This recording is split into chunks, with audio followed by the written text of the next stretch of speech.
Delic, investigador de historia de este programa. Buenas tardes, Gaucho, te saluda Emilio, como siempre, ¿cómo estás? Bien, bien, Emilio, un saludo muy grande para vos, para toda la gente de la radio y para los oyentes.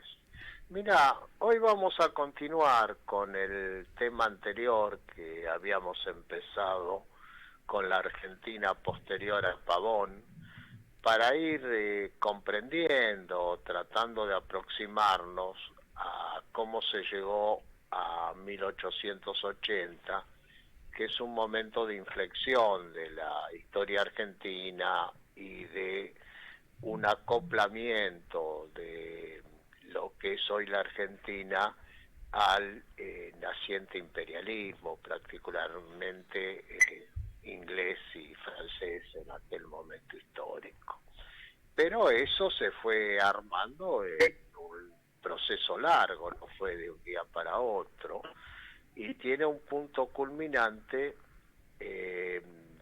digamos, de arranque, culminante en el sentido de arranque, en la batalla de Pavón, donde Urquiza sorpresivamente abandona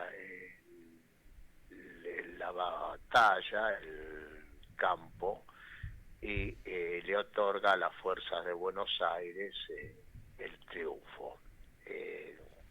Un triunfo que no tenía nada que ver con lo que estaba pasando desde el punto de vista militar.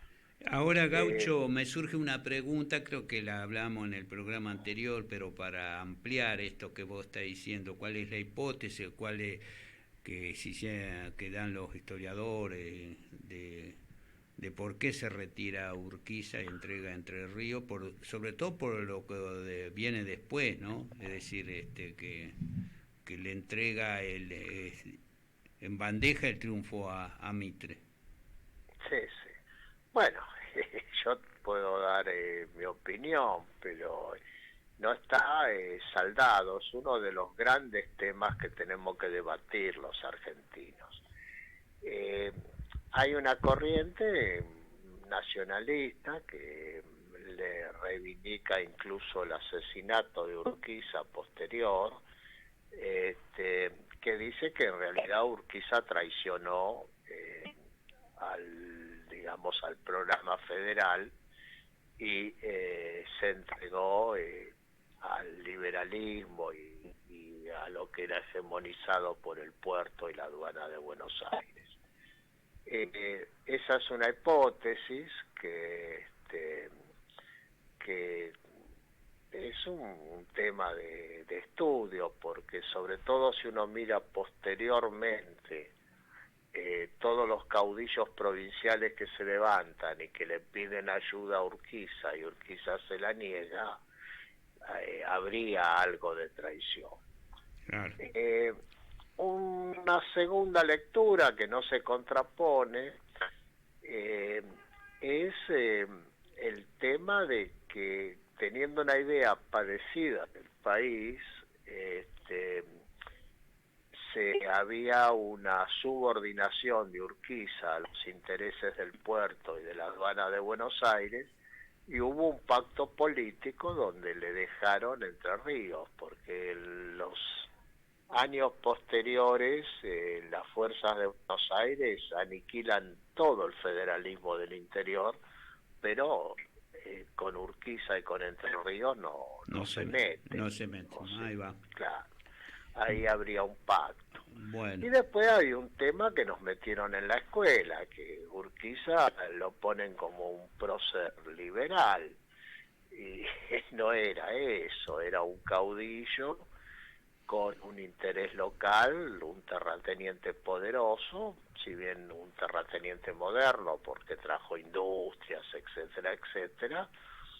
Bueno, era un terrateniente poderosísimo, y la hipótesis de que cuidó su feudo frente a la mayor fuerza de Buenos Aires no es descartable. Ahí va.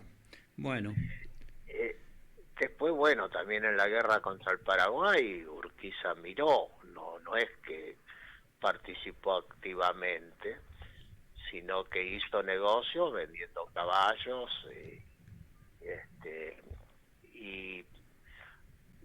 miró cómo se invadió el pueblo y el gobierno paraguayo la guerra de la Triple Alianza.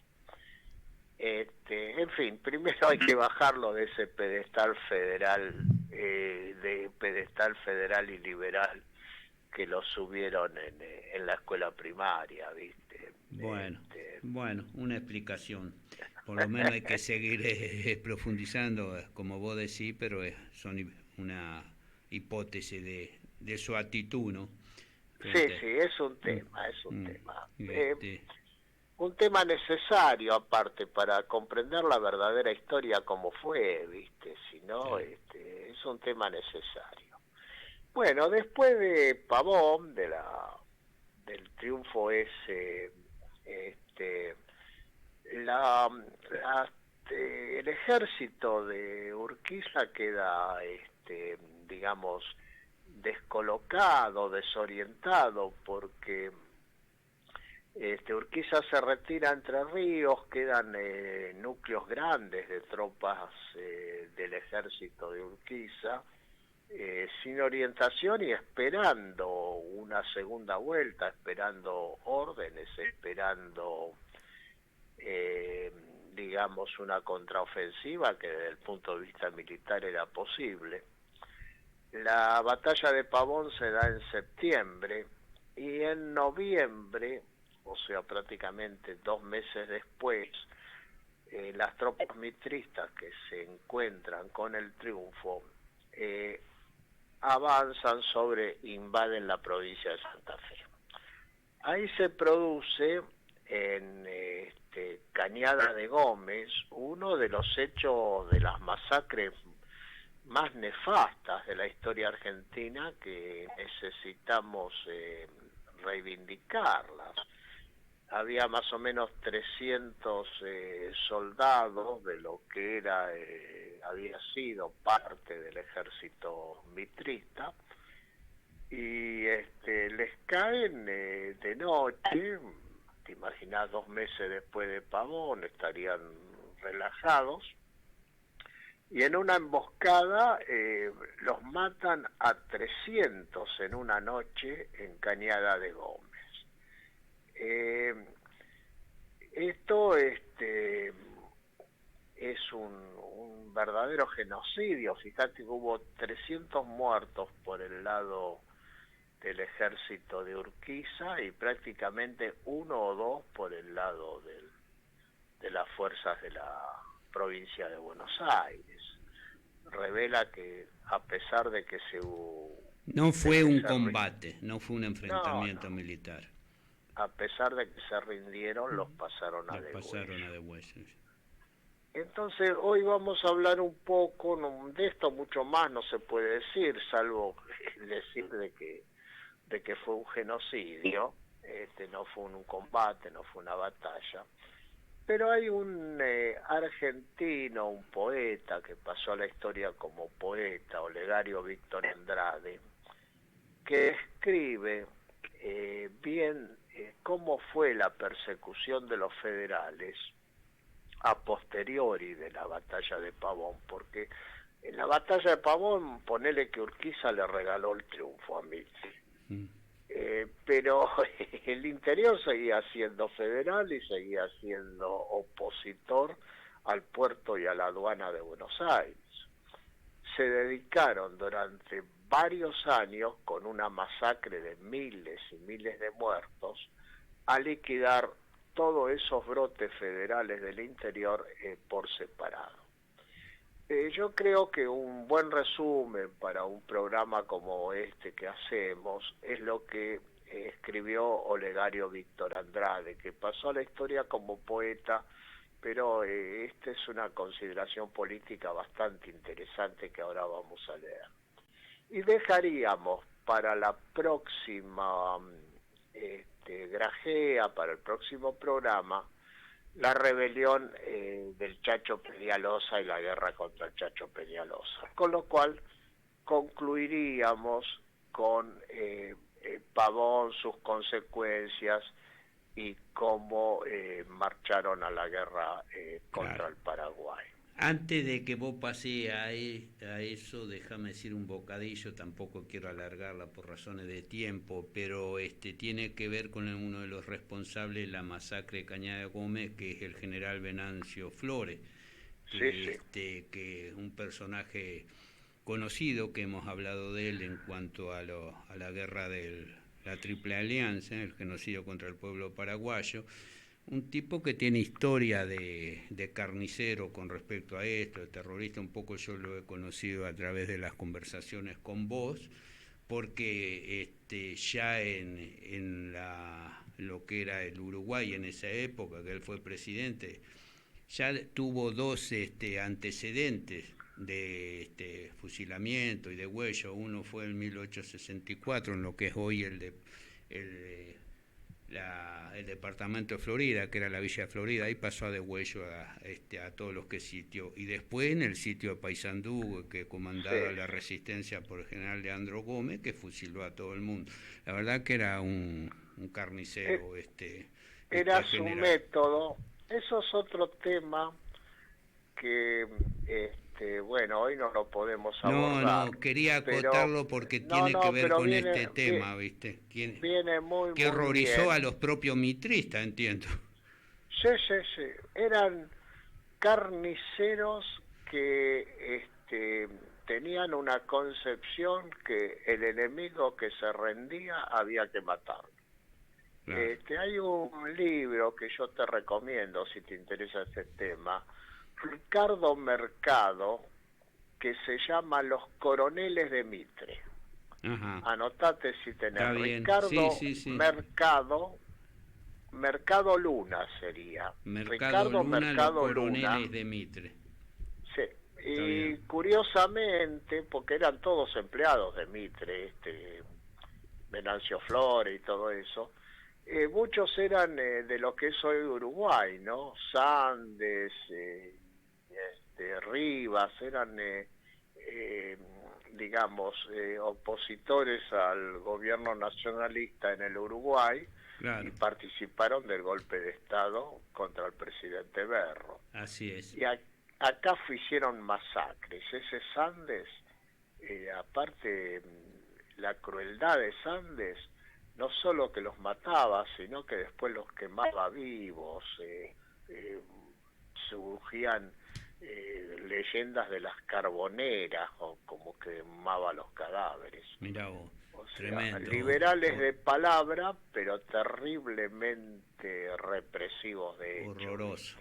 ¿viste? Horroroso, vuelvo a Bueno, insistir. sigamos, Gaucho. ¿Qué decías? Bueno, Después. para bajar del pedestal liberal, que falso, en realidad eran falsos liberales, eran liberales de palabra, pero represores de hecho. Vamos a leer un parrafito de Olegario Víctor Andrade, porque me parece que como título es muy bueno. Empieza así, aparte escribía como un poeta, ¿no? Entre la humareda de Pavón, un hombre, Mitre, recogió del suelo la victoria, como una fortuna perdida en un naufragio y arrojada a la orilla por la misma tempestad. O sea, acá tenemos un párrafo, encontró la victoria en Pavón, ¿no es cierto? Sigue Olegario Víctor Andrade. El enano pudo levantar la masa del gigante y calzarse sus botas para remediar su estatura. El enano se empinó en medio del incendio que chispeaba en todos los confines de la República, como una inmensa hornalla. Entonces escribió su programa con la sangre de Cañada Gómez. Qué bárbaro esto. Escribió su programa con la sangre de Cañada Gómez. Allí cayeron 400 argentinos, mártires de la libertad en aras de su fe política. Cayeron asesinados en una sorpresa innoble, una emboscada traidora. El vencedor de Pavón, se está refiriendo a Mitre, lanzó a las provincias sus legiones mercenarias, pasando sobre los troncos mutilados del holocausto de Cañada Gómez. Eran las legiones de la conquista encargadas de justificar la dominación de Buenos Aires con el silencio sepulcral de los pueblos. Más claro es imposible, o sea, a posteriori de Pavón, esto lo estoy diciendo yo, ¿no? Más claro es imposible. Después de Pavón se lanza una guerra civil feroz para reprimir todos los alzamientos federales que hay en el interior. Sigo ahora con Olegario Víctor Andrade. Entonces las provincias se convirtieron en inmensos campamentos. Durante 2 años solo se vieron los fogones de las batallas como los relámpagos de una pavorosa tempestad. En los molinos de Álvarez fue conquistada Córdoba al precio de la sangre de sus hijos. En el Gigante fue quebrada la resistencia de San Luis. Sobre las ruinas de Mendoza amontonó Rivas, Rivas es otro de los coroneles mitristas. Sobre las ruinas de Mendoza amontonó Rivas otras ruinas. Eran ruinas de hombres, despojos de una inmolación ejecutada por el ancho sepulcro. En las Piedras Blancas sucumbió Catamarca y en la costa del río Colorado cayó Tucumán a los pies de los conquistadores porteños. En Caucete ejecutó a lanzazos a los prisioneros y en Valle Fértil se realizó una venganza de demencia y de barbarie. Bueno, el tremendo, tema hermosamente escrito y brillante, el genocidio, ¿no? Exacto, que es desconocido, aún para los que frecuentamos la historia. Bueno, la Argentina después de Pavón instauró la hegemonía de los terratenientes y comerciantes de Buenos Aires y del litoral, a sangre y fuego, miles y miles de muertos, muchos combates y una guerra civil donde hubo un genocidio. Así es. Esto hay que decirlo porque cuando Guido Spano le dice, son falsos liberales, de liberales no tiene nada, están definiendo realmente, de liberales no tenían nada, el interior les molestaba, lo federal les molestaba, y después de Pavón se dedicaron a masacrarlo. Después queda una resistencia mucho más seria desde el punto de vista militar me refiero, que es la del Chacho Peñalosa y Felipe Varela, que si no vamos a ser muy largo, te propongo seguirlo en el próximo programa. Sí, más vale que esto ha sido bastante fuerte, ¿no? En el sentido, pero es la historia es así, ¿no? Por y lo menos la vos, historia con escrita... lo que vos No, con te lo digo, que vos no aportás, sí. que la brutalidad no fue solo acá contra el interior, sino la aplicaron también en el Uruguay contra los nacionalistas. Claro.